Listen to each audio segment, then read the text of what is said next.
የልዕልቷ የቅመሟ ልደት ላይ እንግዲህ የተገኙት አካሎች ዛሬ ታውቋል። እንግዲህ ቡዜም የእህቷ ልደት ላይ ተገኝታለች። እንደምታዩት ኤፋዬም ቀብራራው ልደቷ ላይ ተገኝተዋል። አብርሽዬ ግን አልተገኘም፣ ሩትዬ አልተገኘችም። እነሱም ማገኘት ነበረባቸው።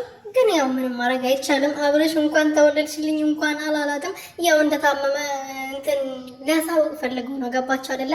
ግን እውነት ሩቲና አብርሽ ኤፍሬም አብርሽ የመታመሙ ምክንያት ቢሆኑ ኖሮ አይሚነቻውን ዝም የምትለው ዝም ትላለች። ወንድሟ ስታመም እንደዚህ። ኧረ እናንተ አትጃጃሉብኝ። ለማንኛውም በጣም ነው የምታምሩት። ፈጣሪ ከክፉ ይጠብቃቸው። አንቺ ቡዜ ግን ማላቸው ባትገኙ ጥሩ ነው። በኋላ ደግሞ ማላቸው ገብተሽ ትዳራቸውን እኔ ነኝ ማቃኛላቸው፣ እኔ ነኝ ማፈርሰው፣ እኔ ነኝ የምጠግነው እንዳትዪ። ልክ እንዳሁን የሩቲና የአብርሽ ህይወት ላይ ገብተሽ ፈራጭ ቆራጭ እንደሚያደርግሽ ማለት ነው። እና ከእነሱ ራቅ በይ እናቴ። እነሱ ህይወታቸውን ይኖሩበት።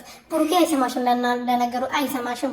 አጠገባቸውም አይደርስሽም ብሩኬ ማለት ነው። አይንዬም እንደዛው። ምክንያቱም ለራሷ አቋም አላት፣ ለራሷ ትዳሯ ጠበቃ ሆና መቆም ትችላለች። ገባሽ አይደለ?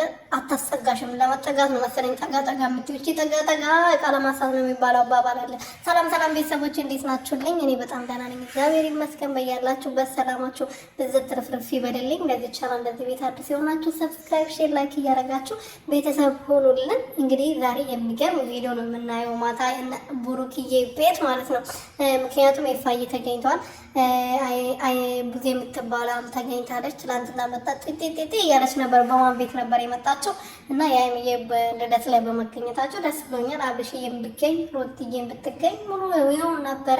ግን ያው አብርሃም ስለታመመ ስለተባለ ቤት ውስጥ ያው አይንቀሳቀስም ተብሏል ነው ያለቅ።